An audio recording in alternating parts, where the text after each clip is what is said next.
Hong Kong n'est qu'un îlot, dont le traité de Nanking, après la guerre de 1842, assura la possession à l'Angleterre.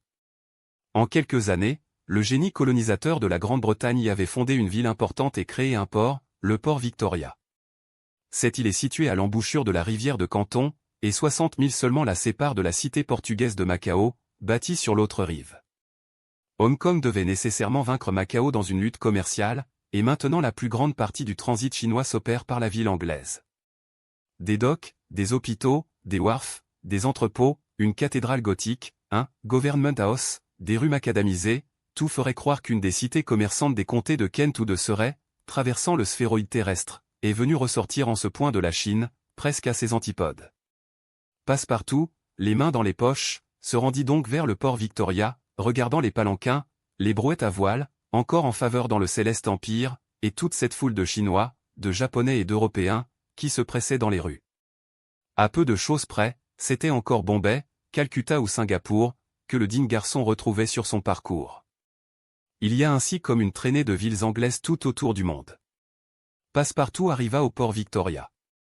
Là, à l'embouchure de la rivière de Canton, c'était un fourmillement de navires de toutes nations, des Anglais, des Français, des Américains, des Hollandais, bâtiments de guerre et de commerce, des embarcations japonaises ou chinoises, des jonques, des sampans, des tankas, et même des bateaux-fleurs qui formaient autant de parterres flottants sur les eaux.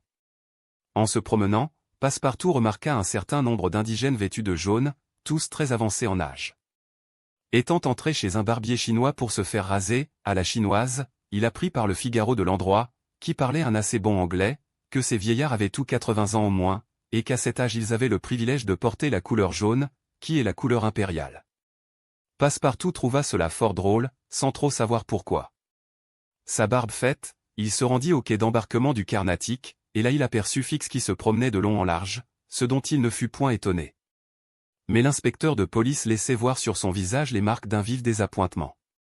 Bon, se dit Passepartout, cela va mal pour les gentlemen du Reform Club. Et il accosta Fix avec son joyeux sourire, sans vouloir remarquer l'air vexé de son compagnon. Or, l'agent avait de bonnes raisons pour pester contre l'infernale chance qui le poursuivait. Pas de mandat. Il était évident que le mandat courait après lui, et ne pourrait l'atteindre que s'il séjournait quelques jours en cette ville. Or, Hong Kong étant la dernière terre anglaise du parcours, le Sieur Fogg allait lui échapper définitivement, s'il ne parvenait pas à l'y retenir. « Eh bien, monsieur Fix, êtes-vous décidé à venir avec nous jusqu'en Amérique » demanda Passepartout. « Oui » répondit Fix les dents serrées. « Allons donc » s'écria Passepartout en faisant entendre un retentissant éclat de rire. « Je savais bien que vous ne pourriez pas vous séparer de nous. Venez retenir votre place, venez. » Et tous deux entrèrent au bureau des transports maritimes et arrêtèrent des cabines pour 4 personnes. Mais l'employé leur fit observer que les réparations du Carnatic étant terminées, le paquebot partirait le soir même à 8 heures, et non le lendemain matin, comme il avait été annoncé. « Très bien, » répondit Passepartout, « cela arrangera mon maître. Je vais le prévenir. » À ce moment, Fix prit un parti extrême. Il résolut de tout dire à Passepartout. C'était le seul moyen peut-être qu'il eût de retenir Phileas Fogg pendant quelques jours à Hong Kong. En quittant le bureau, Fix offrit à son compagnon de se rafraîchir dans une taverne. Passepartout avait le temps. Il accepta l'invitation de Fix. Une taverne s'ouvrait sur le quai. Elle avait un aspect engageant. Tous deux y entrèrent. C'était une vaste salle bien décorée, au fond de laquelle s'étendait un lit de camp, garni de coussins. Sur ce lit était rangé un certain nombre de dormeurs. Une trentaine de consommateurs occupaient dans la grande salle de petites tables en jonc tressé. Quelques-uns vidaient des pintes de bière anglaise, ale ou porter, d'autres, des brocs de liqueurs alcooliques, gin ou brandy. En outre, la plupart fumaient de longues pipes de terre rouge, bourrées de petites boulettes d'opium mélangées d'essence de rose. Puis, de temps en temps, quelques fumeurs énervés glissaient sous la table, et les garçons de l'établissement, le prenant par les pieds et par la tête, le portaient sur le lit de camp près d'un confrère. Une vingtaine de ces ivrognes étaient ainsi rangés côte à côte, dans le dernier degré d'abrutissement. Fix et Passepartout comprirent qu'ils étaient entrés dans une tabagie hantée de ces misérables, hébétés, amaigris, idiots, auxquels la mercantile Angleterre vend annuellement pour 260 millions de francs de cette funeste drogue qui s'appelle l'opium. Tristes millions que ceux-là, prélevés sur un des plus funestes vices de la nature humaine. Le gouvernement chinois a bien essayé de remédier à un tel abus par des lois sévères, mais en vain. De la classe riche, à laquelle l'usage de l'opium était d'abord formellement réservé, cet usage descendit jusqu'aux classes inférieures, et les ravages ne purent plus être arrêtés. On fume l'opium partout et toujours dans l'empire du milieu. Hommes et femmes s'adonnent à cette passion déplorable, et lorsqu'ils sont accoutumés à cette inhalation, ils ne peuvent plus s'en passer, à moins d'éprouver d'horribles contractions de l'estomac. Un grand fumeur peut fumer jusqu'à 8 pipes par jour mais il meurt en 5 ans. Or, c'était dans une des nombreuses tabagies de ce genre, qui pullulent, même à Hong Kong, que Fix et Passepartout étaient entrés avec l'intention de se rafraîchir. Passepartout n'avait pas d'argent, mais il accepta volontiers la politesse de son compagnon, quitte à la lui rendre en temps et lieu. On demanda 2 bouteilles de Porto, auxquelles le Français fit largement honneur, tandis que Fix, plus réservé, observait son compagnon avec une extrême attention. On causa de choses et d'autres, et surtout de cette excellente idée qu'avait eu Fix de prendre passage sur le Carnatic.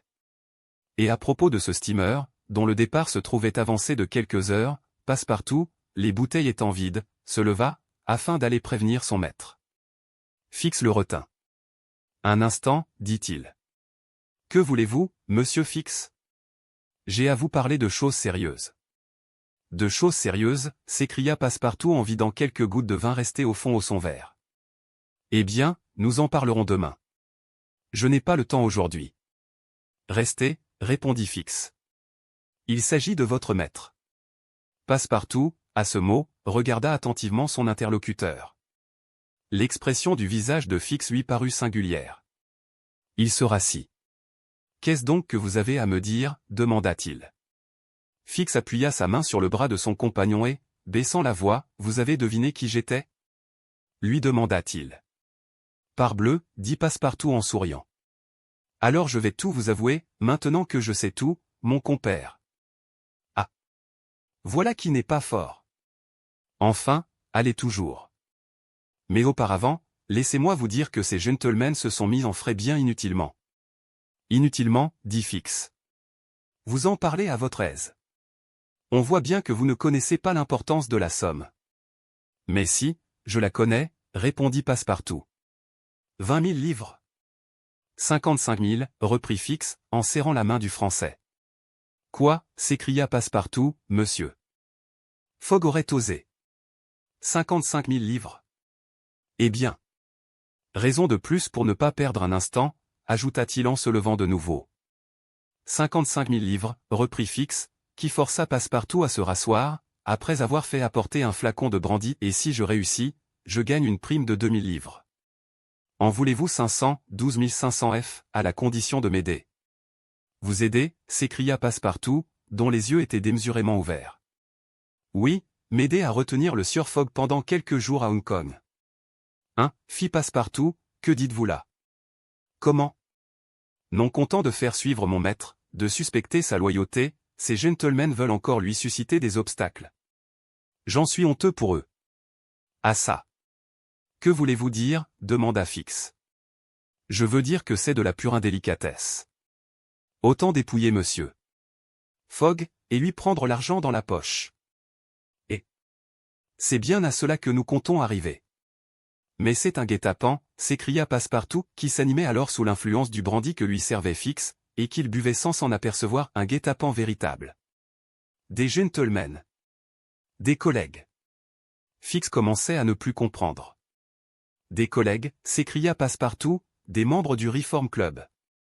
Sachez, monsieur Fix, que mon maître est un honnête homme, et que, quand il a fait un pari, c'est loyalement qu'il prétend le gagner. Mais qui croyez-vous donc que je sois, demanda Fix, en fixant son regard sur Passepartout. Parbleu. Un agent des membres du Reform Club, qui a mission de contrôler l'itinéraire de mon maître, ce qui est singulièrement humiliant. Aussi, bien que, depuis quelque temps déjà, j'ai deviné votre qualité, je me suis bien gardé de la révéler à monsieur Fogg. Il ne sait rien? Demanda vivement Fix. Rien, répondit Passepartout en vidant encore une fois son verre. L'inspecteur de police passa sa main sur son front. Il hésitait avant de reprendre la parole. Que devait-il faire? L'erreur de Passepartout semblait sincère, mais elle rendait son projet plus difficile. Il était évident que ce garçon parlait avec une absolue bonne foi, et qu'il n'était point le complice de son maître, ce que Fix aurait pu craindre. Eh bien, se dit-il, puisqu'il n'est pas son complice, il m'aidera. Le détective avait une seconde fois pris son parti. D'ailleurs, il n'avait plus le temps d'attendre. À tout prix, il fallait arrêter Fogg à Hong Kong. Écoutez, dit Fix d'une voix brève, écoutez-moi bien. Je ne suis pas ce que vous croyez, c'est-à-dire un agent des membres du Reform Club, bah, dit Passepartout en le regardant d'un air goguenard. Je suis un inspecteur de police, chargé d'une mission par l'administration métropolitaine, vous, inspecteur de police, oui, et je le prouve, reprit Fix. Voici ma commission. Et l'agent, tirant un papier de son portefeuille, montra à son compagnon une commission signée du directeur de la police centrale. Passepartout, abasourdi, regardait Fix, sans pouvoir articuler une parole. Le pari du sieur Fogg, reprit Fix, n'est qu'un prétexte dont vous êtes dupe, vous et ses collègues du Reform Club, car il avait intérêt à s'assurer votre inconsciente complicité. Mais pourquoi? S'écria Passepartout. Écoutez. Le 28 septembre dernier, un vol de 55 000 livres a été commis à la Banque d'Angleterre par un individu dont le signalement a pu être relevé. Or, voici ce signalement, et c'est trait pour trait celui du sieur Fogg. Allons donc, s'écria Passepartout en frappant la table de son robuste poing. Mon maître est le plus honnête homme du monde. Qu'en savez-vous, répondit Fix. Vous ne le connaissez même pas. Vous êtes entré à son service le jour de son départ, et il est parti précipitamment sous un prétexte insensé, sans mal, emportant une grosse somme en banknotes. Et vous osez soutenir que c'est un honnête homme. Oui. Oui. Répétait machinalement le pauvre garçon. Voulez-vous donc être arrêté comme son complice? Passepartout avait pris sa tête à deux mains. Il n'était plus reconnaissable. Il n'osait regarder l'inspecteur de police. Phileas Fogg un voleur, lui, le sauveur d'Aouda, l'homme généreux et brave. Et pourtant que de présomptions relevées contre lui. Passepartout essayait de repousser les soupçons qui se glissaient dans son esprit. Il ne voulait pas croire à la culpabilité de son maître. Enfin, que voulez-vous de moi, dit-il à l'agent de police, en se contenant par un suprême effort. Voici, répondit Fix. J'ai filé le sieur Fogg jusqu'ici, mais je n'ai pas encore reçu le mandat d'arrestation, que j'ai demandé à Londres. Il faut donc que vous m'aidiez à retenir à Hong Kong, moi. Que je partage avec vous la prime de 2000 livres promise par la Banque d'Angleterre. Jamais, répondit Passepartout, qui voulut se lever et retomba, sentant sa raison et ses forces lui échapper à la fois. Monsieur Fix, dit-il en balbutiant, quand bien même tout ce que vous m'avez dit serait vrai, quand mon maître serait le voleur que vous cherchez, ce que je nie, j'ai été, je suis à son service, je l'ai vu bon et généreux, le trahir, jamais, non, pour tout l'or du monde. Je suis d'un village où l'on ne mange pas de ce pain-là, vous refusez? Je refuse. Mettons que je n'ai rien dit, répondit Fix, et buvons. Oui, buvons. Passepartout se sentait de plus en plus envahir par l'ivresse. Fix, comprenant qu'il fallait à tout prix le séparer de son maître, voulut l'achever. Sur la table se trouvaient quelques pipes chargées d'opium. Fix en glissa une dans la main de Passepartout, qui la prit, la porta à ses lèvres, l'alluma, respira quelques bouffées, et retomba, la tête alourdie sous l'influence du narcotique. Enfin, dit Fix en voyant Passepartout anéanti, le sieur Fogg ne sera pas prévenu à temps du départ du Carnatic, et s'il part, du moins partira-t-il sans ce maudit français. Puis il sortit, après avoir payé la dépense.